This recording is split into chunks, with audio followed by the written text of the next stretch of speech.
welcome today to the Leadership Lab at lunchtime. These happens most Wednesdays. Just a quick heads up, I'm not sure what we're going to do next week. I'm not here next week, so we may have to get in a celebrity host, Raoul, if you're up for it. We may have to get in a celebrity host next week.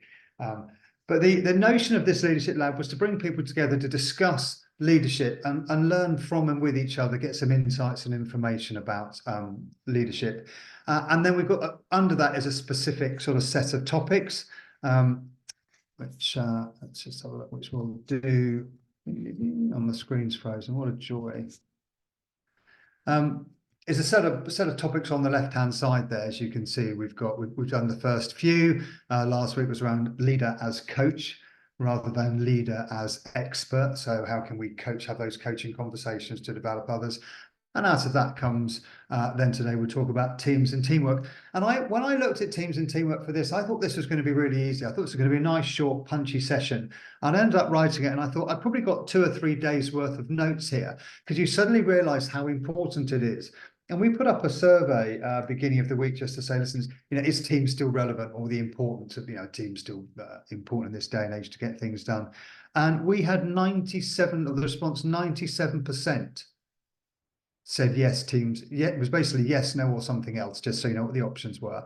And 97% were yes. I've got to confess, I was surprised. I thought it was more like 80-20 or even 70-30. No, teams aren't that important anymore. There's not quite the need for teams as there used to be. Yet at 97%, I thought that was pretty outstanding. So worthy of discussing today.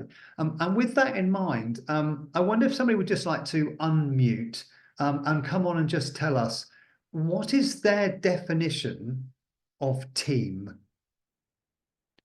Will somebody tell us what's your definition of team or teamwork? Tell us. Oh, Ilani, that's a smile, right? That's a clue that's a trigger as far as I'm concerned. No smiling on here. Just what do you think? Just tell us what is a team and what is teamwork? So I think it could be any shape or form of a collective of people who work together towards a common goal. That would be my just off the cuff interpretation. And it's a collective of people, a group of people, but the notion is a common goal. Is that right? Okay, so let's hold that one then, because I think that's pretty close to what most of us would think. It certainly is. That it's the common bit that I find interesting. And is it really common? Or is it usual or unusual? I think we'll have a look at that one. We're going to have a chat just about a couple of models on there. We've got John Adair on there. We'll have a talk about teams post-COVID, which I think has been quite interesting. Teamwork versus group work, and then we'll have a chat about some other bits and pieces. Okay.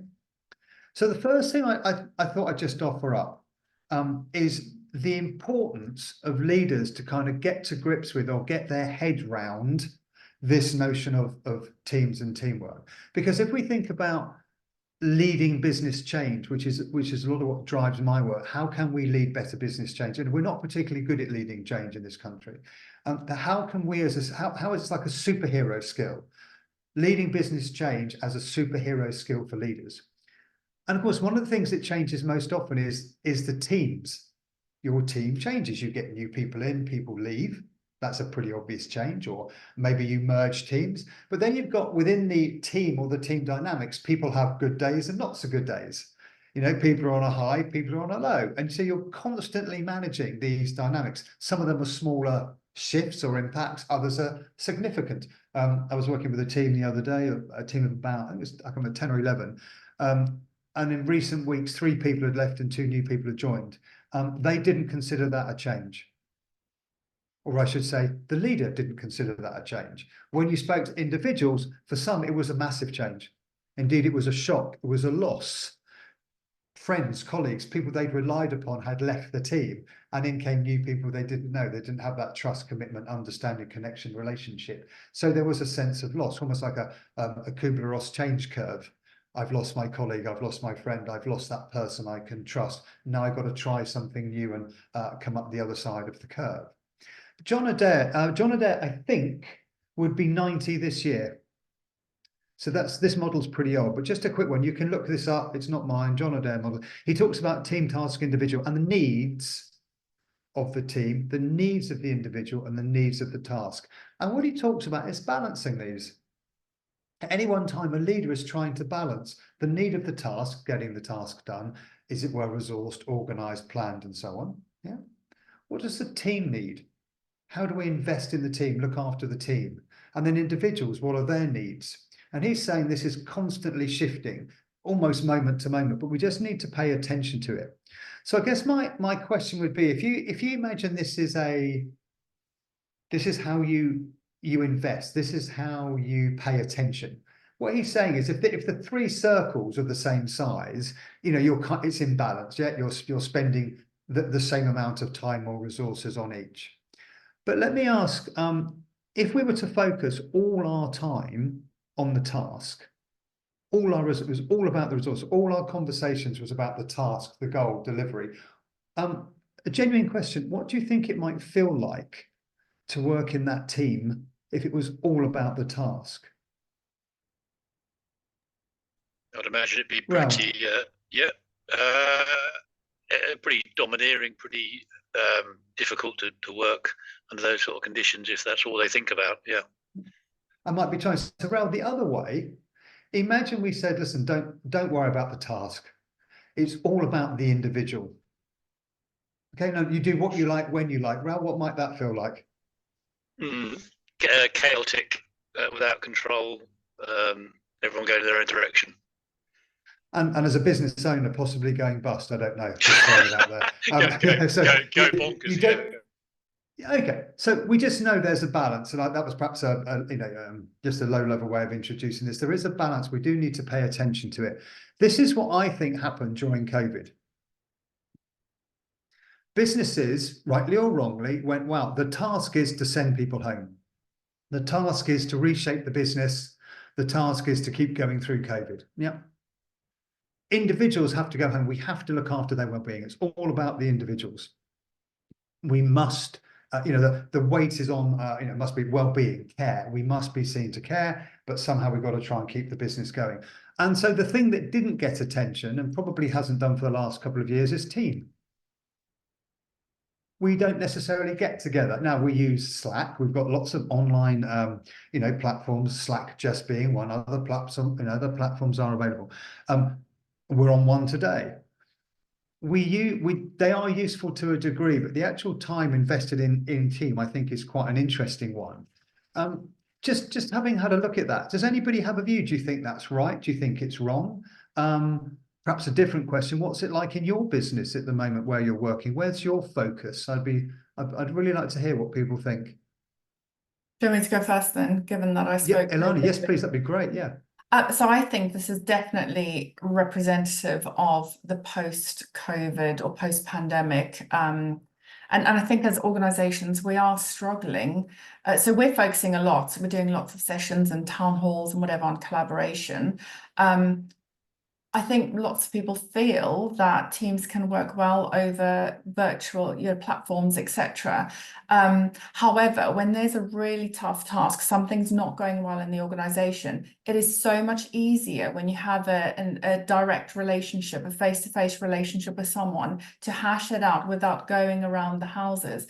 And I think we still, and rightly so, I think what the silver lining from the pandemic is we now understand individuals have lives outside of work, they have pets, they have children. So that's a really positive. I think perhaps to this model, the focus on the individual from an individual's perspective is probably still quite high and less so on the teamwork. And bringing that balance back in is really hard as a leader. We have puppies in the office tomorrow to try and get people to come in, but it's also a well-being initiative because stroking a puppy, calms your blood pressure, etc. So we're trying to use those well-being individual focused items as another reason for people to get together and collaborate. Ralph, sorry, were you coming in there, Ralph? Sorry. No, I was agreeing with Ilana. I think it's interesting seeing it like that because I think a lot of organisations think it's the other way around. I think they think they're doing a lot of teamwork because we have a Zoom meeting or we have a catch up or we have an email, and somehow that replaces the teamwork.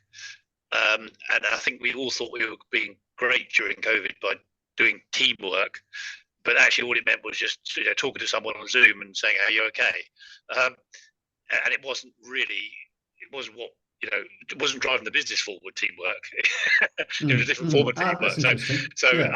it's interesting to see that sort of visualized in that way, and I think it's a really hard balance, and that is the challenge, I think, for all of us. Yeah, trying to get that balance right. And it might be interesting just to take this model and get, your group or your team, people you work with, just to draw those circles in a nice, easy thing to do. Where do you think our focus of attention is? Where do you think it should be? Mike, I don't know if I can get Mike on the Mike Trench. Can I get you to speak on this? Be great. Yeah, Mike. Hi, sure. Mike. My computer's playing up a little bit today. I didn't really like me joining this meeting at all, so apologies for no video, but hopefully it'll be No, it sorted just out. doesn't like me, Mike. It could be. Not as much as yours didn't like you last time. No, oh, ha. Thanks very much. Right. So, Mike, do you want to give us a very quick intro to you and then give us your view on this, please? So I'm Group CFO at Captech Group, manufacturing organisation based in Fareham. About 82 people on site at the moment, about 170 across the whole group, 2 locations in the UK, 1 in Canada, and a small team in the US. So I guess that's it, I think, probably.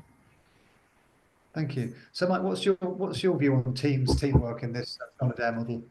I think, to be honest, I think Raoul probably hit the nail on the head. I think people think they're doing it because they think they're communicating sometimes as well. I think that overlaps into it because they're having a meeting or a Teams meeting, but they're not really doing anything which is promoting cohesion or teamwork. And within that, I think Alani probably touched on it as well with the town halls. Like sometimes that it's almost the best you can do from the top of the organisation to pass the communication out to a lot of people at a single time.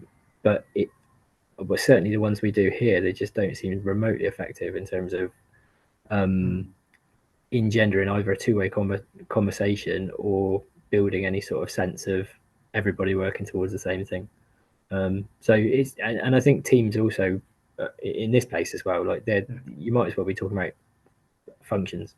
So it's a team if it's a finance team, like purchasing team, but it's not a team that's been formed for a particular set goal, as you talked about at the start. It's just people who happen to work in the same area, which aren't obviously, again, is not quite the same thing.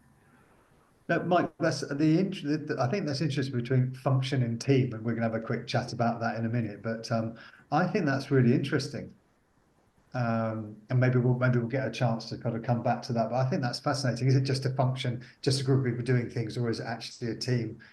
Mike, thanks. And just on your bit about communication, we worked with a business last year, did quite a lot of insight into why things weren't working in the team or why the project was a bit stuck. And communication came up. Talking about that next week, communication came up, Mike. But what was interesting was when I said to the groups of people within across the business we were working with, tell us about communication. And one guy said, and I'll take out the swear words, but basically he said senior management send out a really professionally made video, every other week, every month, whatever it is, right? And we get posters and we get emails. And he said, if I get another XXX video, XYZ video from corporate video, I'm going to leave. Because it's not communication. And they very specifically said, we want bilateral communication, conversation, talk to me, not emails, not posters, not videos, expensive videos. Come and talk to me. And I want to talk to you. And that's the message went out. But what was interesting at the senior level, senior management said, we communicate really well. Have you seen our videos? And we said, yes, people hate them. And they went, no, people love them. No, let me try again. People hate them. Oh gosh, well, we'll reshape them. No, they want conversation. And it just took a while to kind of get through. So Mark, a great point. This must skip on, but a great point. So do we still need teams is one of the questions, or is it about functions or group work or network? Alani mentioned earlier, about this notion of collective. Is it a community? And therefore, what is the difference between these things? And we asked that at the beginning, and perhaps there is that bit about a collective goal or a common goal. we can get together as a function, as Mike said, or do we need that common goal to help us to become a team? And here's a couple of things, you know, that we talk about with teams and teamwork. For me, it's about interdependence, a team. So you know, a group of people, a collective who just coordinate their efforts is one thing, but when it starts to move towards a common goal and needing the interdependence of others, sailing around the world, for example, yeah, 16, 15, 16, 17 people on a yacht, you need to work together. You cannot do all the roles and goals. That really doesn't happen by accident. I'm just using that as an example. And so you have to have that common goal, reaching agreement, but, you know, and functioning together, happening together. It happens because of all of you. You're reliant on each other. Just thought that might be just as an idea. Whereas, you know, perhaps it's a difference between a group of co-workers and a team is that independence piece. And if you agree or disagree. Hi, Maria. Do you want to, Maria, have you got a view on that one? I can see you've come off mute. Do you have, Maria, do you want to share some views on that? Yeah, I mean, communication for me is crucial, and it's absent in just about every organization I've ever worked in. The interdependency factor is something people don't understand, generally speaking. The common goal is very far away. And then fundamentally, I think with the AI filter, the big problem we have is that it's destroying human relations, and everything that everybody has said. It's all about human relations. It's people want to talk to people and work with people. They don't want to work with machines, despite the hype that's out there. So I think, you know, the challenge is, how do we integrate AI functionalities there? We can speak about functions with, you know, human relations in the workplace to foster growth, because growth is not about machines and it's not about producing goods and services. It's actually about allowing and enabling people to interact. And that is something that is missed, I think, in just about every single organization in this kind of rush to implement AI, but they're not thinking about systems, processes, and I mean people. They're not thinking about impacts. It's all siloed actions. And for me, there is a very kind of disjointed organization at the moment. There's no vision, there's no strategy, there's no cohesion. And so I think people are very much disgruntled, as some of the people have been saying on this call. So yeah, we've got a ton of work to do, but I think we have to start with a blank piece of paper. And there's no leadership to speak of. It's just follow the crowd. That's interesting. No, thank you. There's so much in there. We could have just a debate on Yeah, those that was kind insights, of but no, it's great, because the bit with AI, I think, is fascinating, because if we, you know, my view is almost in this, you know, in this digital, I'll say digital first world, but in this digital world, and I'll just use that as a broad topic, including AI, is I think the human only aspects, such as trust and loyalty and relationships, will become ever more important, and we'll seek those out more and more, hence perhaps people wanting to get together in teams and teamwork. And you think actually businesses would spend more on teamwork if on the whole people are spending more time at home, therefore they're having smaller offices, presumably then they've got more money to spend on team days, or actually investing specific time in teamwork. And a small business I know, the chap in Southampton, I won't name names, there's other people on this call who might know this person, but he smashed out some of the walls and made this open space and put a couple of desks in, but didn't put in computer points, because he said, when people come into the office, have a chat. Don't bring your laptop and sit on your laptop as if you were at home. You can do that at home. When you're in the office, have kind of a meeting, a gathering, a sort of a get together, because I want you to have those relational experiences, that relationship stuff, away from just the you know, just being online. So AI, great for doing chores, tasks, paperwork. But I think the you know, the human only bits are important. This is what Yale said. This is actually what Yale said about Yale University. They think it's essential. And teamwork benefits, different perspectives, feedback, learning, efficiency, relationships, accomplishment. So yeah, probably summing up. Maria, do you agree? I've stolen it from Yale, clearly, but do you agree? yeah, no. I mean, I think we almost need to go back and redefine what the meaning of a task is, what the meaning of a job is, and actually what work entails, because I think people would like to work. They would like to feel fulfilled, and they would like to feel a sense of accomplishment. I emphasize the word feel. It's not about money. It's not about having the latest shiny new tool. It's actually about going to work and being fulfilled. So the point about communication is that you can't reduce it to some sort of an algorithm, to some sort of a mechanical process. It's not sequential. When you get people in a room and there's a problem to be fixed, for instance, if you allow people to speak freely, you're going to end up with a really good solution. If you impose some sort of model, structure, framework, whatever it might be, this is how you do best practice, this is the benchmark, or whatever it is, then people will just remain silent, and you will never discover what the actual problem is.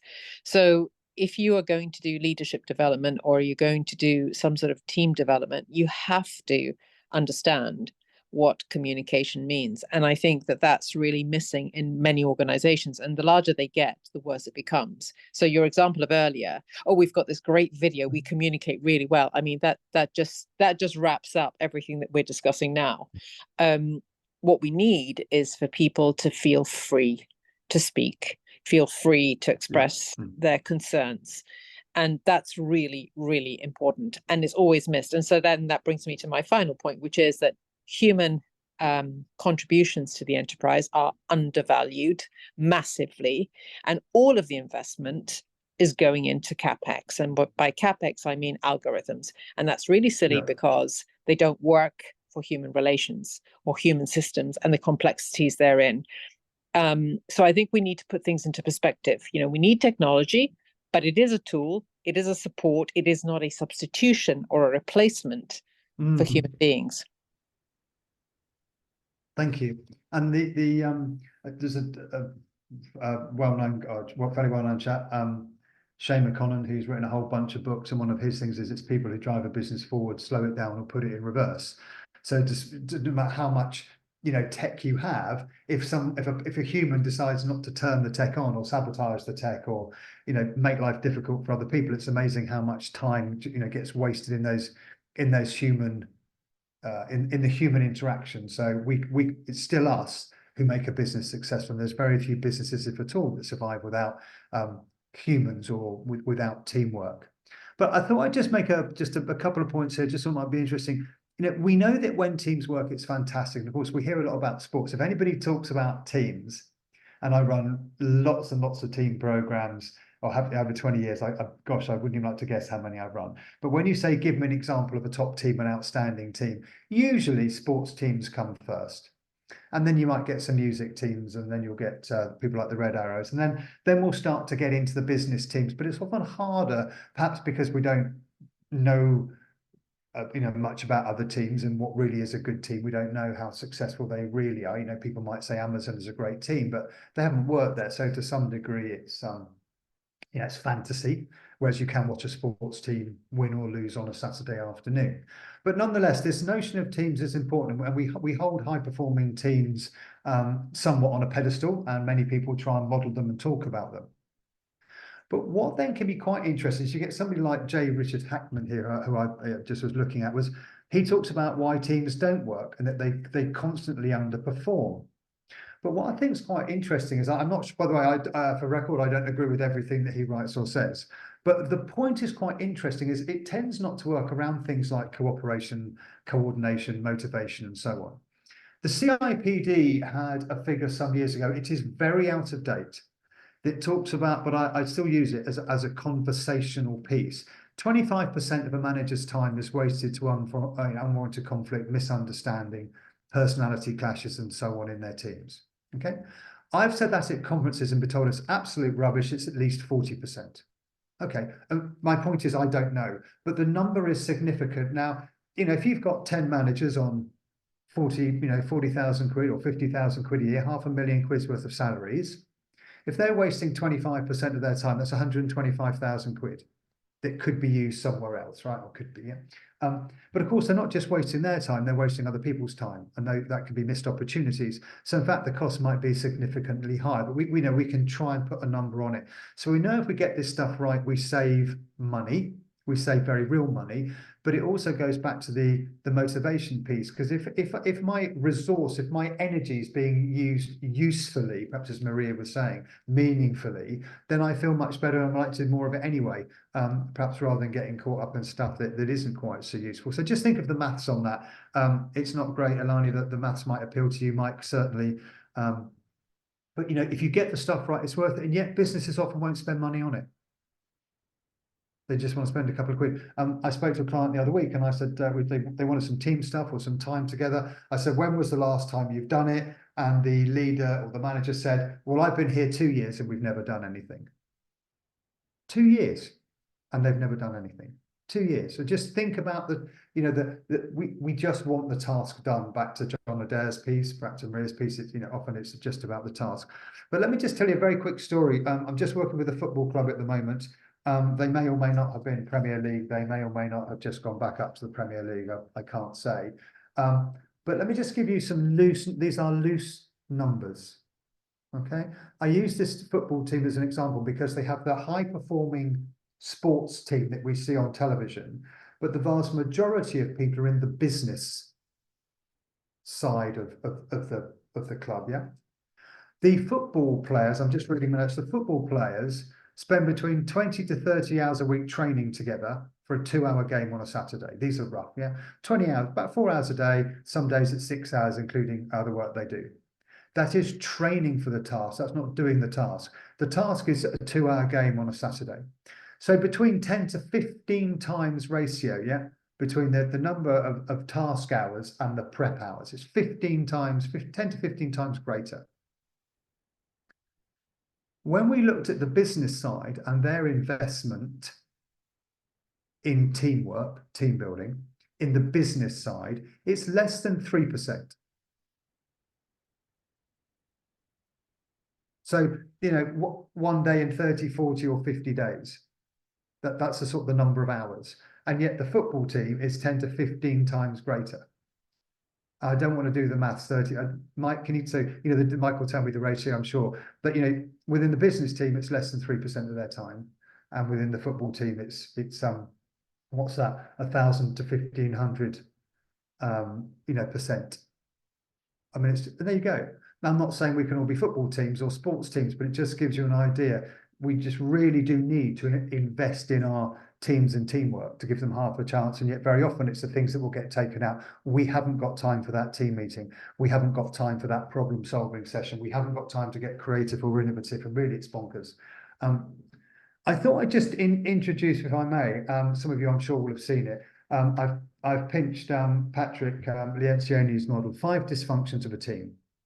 And the reason I've just pitched this is just to give an idea of just if it's like a takeaway. You can always do this with your team, simple 0 to 10 questions, 0 to 10. So, hey, you can do it individually. I can say, hey, Raoul, 0 to 10, how much trust have we got between each other? How much trust have you got in me? Or, if it's maybe use Menti, 0 to 10, how much trust have you got in this team? How trusted do you feel by the team? Great, just conversational questions, yeah?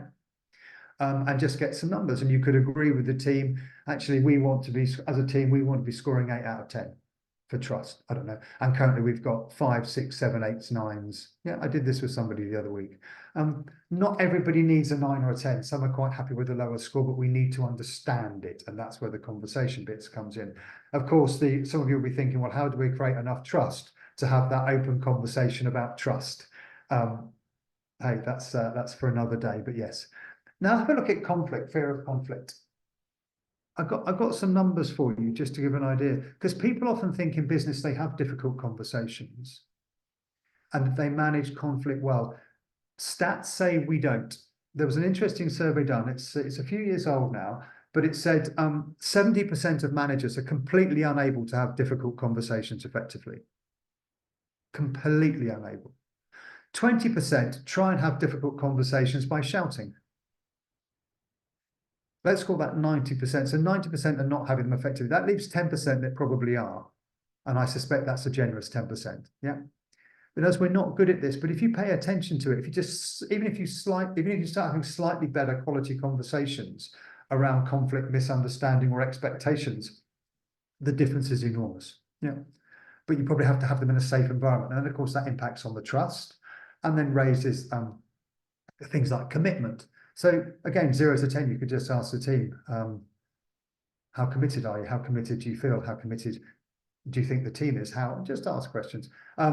Accountability, lack of results, and so on. Hey, but just look at those and look at the opposite. So if on the whole teams lack, according to Lencioni, results, or focus on results, then hey, let's do a bit more of that, or let's simply ask the question. And bear in mind, this will change all the time. 2 or 3 people leave a team, 2 come into a team. As I said earlier, it will change the balance. So this is a moment by moment thing, or week by week, or month by month. But you can have a quick check-in for 20 minutes.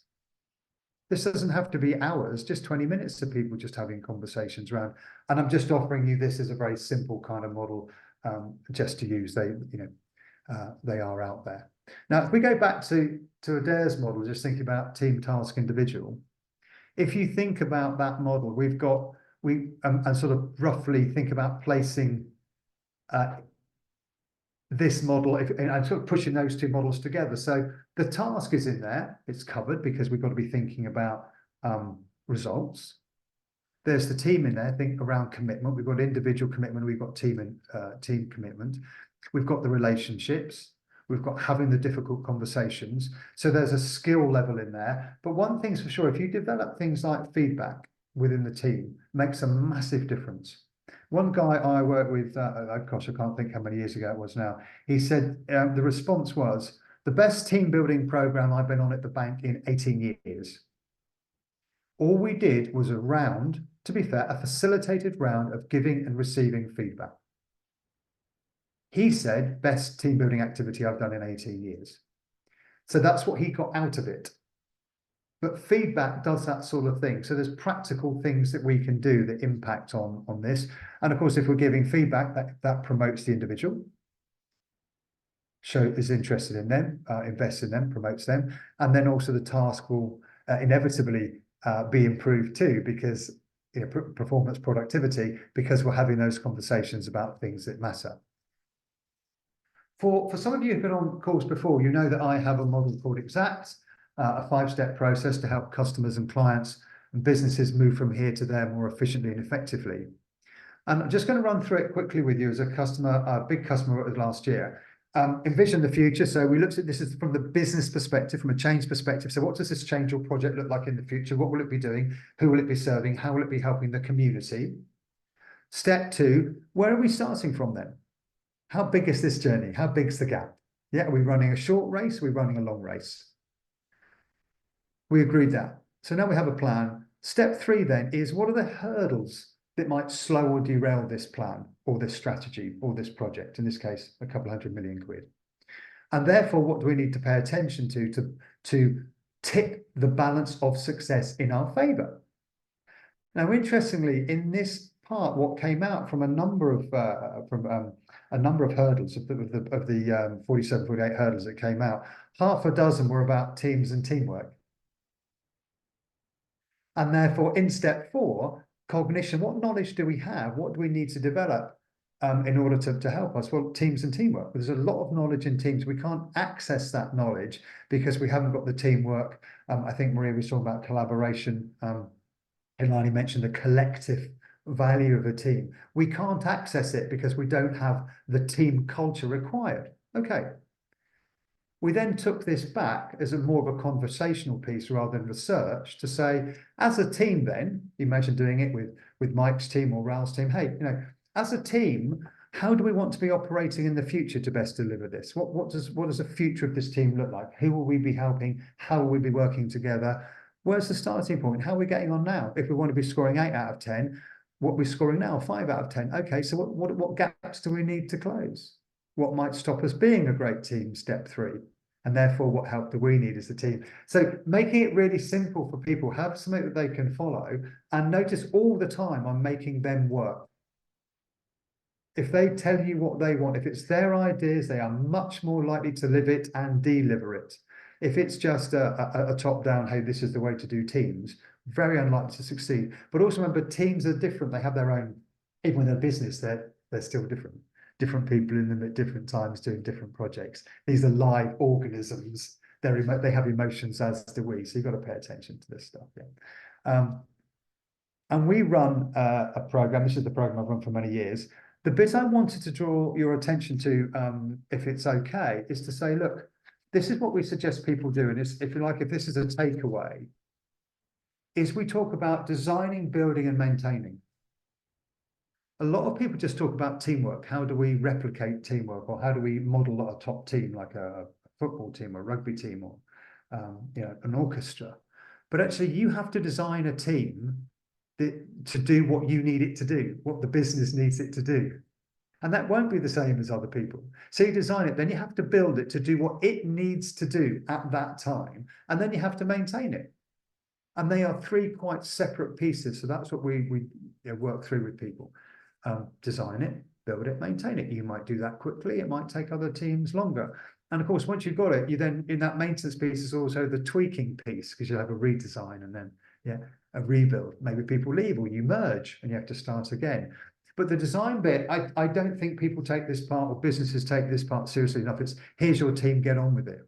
Now, you may have the same number of people, but you can still design or redesign how you work together, and how you're going to perform together, how you're going to interact, when you're going to get together, and then have that sense of responsibility. So if the group or the team have created it, invested in it, they're much more likely to bring it to life, rather than just saying, hey, here's 5 hallmarks of a highly effective team, go copy that.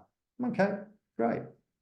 But it's not our 5 hallmarks. So when we talk about it, it's what are you going to do? Yes, we have a bit of fun with it, but primarily make people work. I really believe that. Design the team that you need to. You can bring in help, of course, but just a quick overview. So take those 3 words away, steal those, and have a think about those. Just coming to a close, but any thoughts on that? Mike, do you want to sort of just come back in and talk to us a bit more about teams? Because interesting, you've got a team in the UK, you said, or a couple of businesses in the UK, Canada, the US. How do you manage teams and teamwork? Probably informally, really, but it's mainly by my team's easy, I should say, because one, I've got some really amenable characters in there, some of whom I inherited and some I've hired, and 2, like, they inherently want to do a good job. And I look at teams in the rest of the business and I think I'm really lucky, because I think there's some people who don't necessarily don't want to do a good job, but aren't anywhere near as motivated or as driven to progress themselves forward. And I think if you're managing that sort of team, it's just way easier, because you've got that level of engagement. But it means that without having to put an enormous amount of structure, and we've got some HR structure around the actual sort of goals, objectives, and things like that is supportive, but it can be done on a much more personable, more coaching type basis. But you need people who are open to that.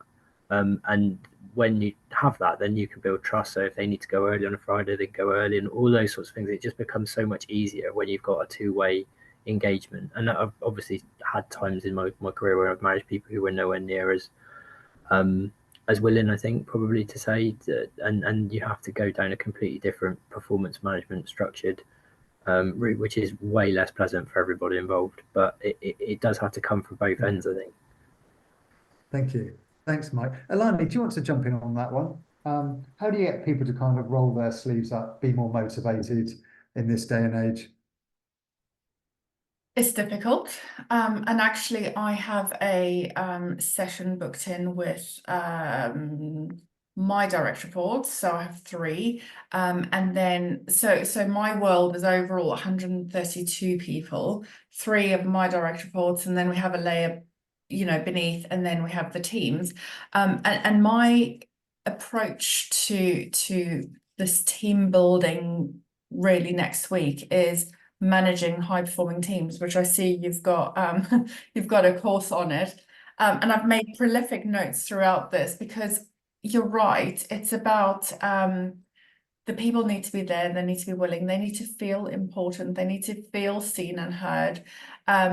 I think Maria touched earlier on that that value add, people people bring something that computers and AI and technology does not bring. So I think really honing in on that. I was just going to touch, so I did unmute when you did the 5 dysfunctions of a team. We did Sure. that at an executive level. It's fine at an executive level. I'm on the executive leadership team, but we didn't have the kind of the narrative on the side. We just had the pyramid with and we scored ourselves. And then when you add the narrative, you kind of think, because it's easy to think, I'm very committed, I'm in at 6 a.m, I work through my lunch, you know, but committed really means when there's a decision to be made, I'm brave enough to put my opinion forward, and to, you know, to make a decision. And sometimes I'm going to get it wrong, and sometimes I'm going to get it right. But the commitment really means you're committed to driving the business forward, not I show up every day, I'm muted, I kind of, you know, and that really, it really brings out a different thought process. So we scored ourselves the first time, and then with the narrative up, we scored ourselves a lot lower. And as an executive team, we're tracking our progress against that. And the conflict, the piece on conflict, you know, I've always thought I stay in my lane. I'm responsible for platform and pension operations. My colleague's responsible for technology. So if there's something I don't agree with, I just think, well, I'll keep quiet because it's not actually in a healthy environment. I'll be like, well, I disagree with you because we're not getting, and it's about that healthy environment, that healthy conflict. But when you leave the room, you're a united team, you're a united front as a leadership team. And so actually I'm using that model in my high performing. So perhaps I'll come back and let you know how that session goes with my direct reports. Do I want you to give us some feedback and some insights? Obviously, be fascinating. Alani, thanks. Maria, we're just coming to a close. Do you want to help us close this off then? Yeah, no, I just want to reiterate that it's critical that there is disagreement or pushback or resistance or whatever you want to call it. It's not conflict. People have to get over this. And they have to remember that if we have disagreement in the room, then we're going to get to a much better solution. But that relies fundamentally on the basic layer, which is trust. You can't have that communication. It will not happen. You can speak, but that's not communication. Communication implies meaning, understanding, awareness, respect, all of those great things that you know, you have to earn. It takes time. But if you start from the right place, like we want to get this right, we want to achieve something together, that's the operative word, then there's a fantastic chance that you're going to make it. And actually you can then integrate the technology to help and benefit the people and the processes and enhance your systems. But it is, you know, that way around. And I find it quite disappointing when people only talk about the technology. So I always sort of try and get them to understand that we are operating socio-technical systems. And the big S is social, it's sustainable, it's life. I mean, we're talking about living here. So if we have that premise in mind, then I do believe we can use this technology in a much better way. And we don't need the fandango stuff that, you know, is going to cause havoc, you know, risk management and so forth, quality assurance. You can't guarantee that with things like generative AI, not at the way they are constructed at the moment. But what you can do is implement automation in the right way through your organization. And that takes leadership and it takes courage. So Ilani, I just wanted to say that, you know, I have my 3 C's, which are courage, creativity, and curiosity. And if you employ those in your high performance sessions, then you're going to go far. Maria, thank you so much. Alani, well done. Raoul, a last word, or should we say goodbye? Entirely up to you, sir. I don't think I can top that. Excellent. Thank you very much for your help. Yeah, very good. Thank you. Brilliant, Maria. Thank you, Mike. Superb. Thanks all very much. Next week, midday, next Wednesday. So I'm not sure who's we're running the session on communication. Hands up. Well, the last one to leave the room has to run the session next week. Perhaps we'll try that one. But somebody will be here, but it won't be me. Thanks so much. I really appreciate today. Thanks. Bye. Thank you, everybody. Bye. Thank you. Bye. Cheers. Cheers. Bye, guys.